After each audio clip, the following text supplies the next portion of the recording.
Au stade de Gerland. À demain.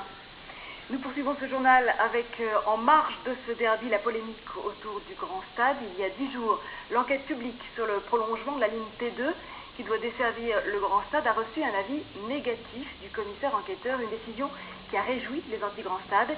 Ils ont manifesté ce matin à la mairie de Dessines, dans le Rhône. Sophie Falsecchi, Audenry.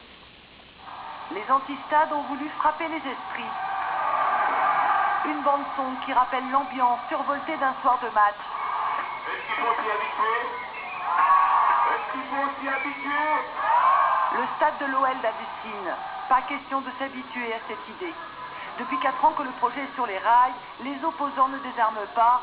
Ils dénoncent un gaspillage de l'argent public. On manque de transport en commun, les enfants, pour aller au lycée, on manque de bus, et on ne nous apporte rien. Par contre, aujourd'hui, pour un problème privé, on est prêt à débloquer des centaines de millions d'euros, et nous, on n'est pas d'accord. Au plus fort de la manifestation, ils étaient 350 à défiler dans les rues de Dessines. Le cortège s'est rendu sur le site du Montou, où doit être construit le stade.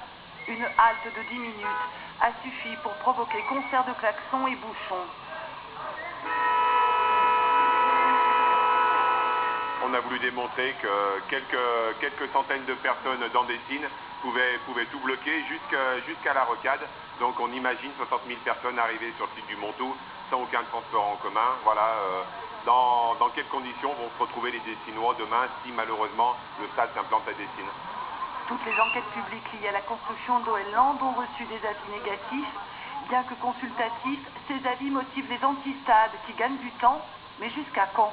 L'Euro 2016 pourrait accélérer le calendrier du chantier du stade. Et puis quelques personnalités du club de l'eau.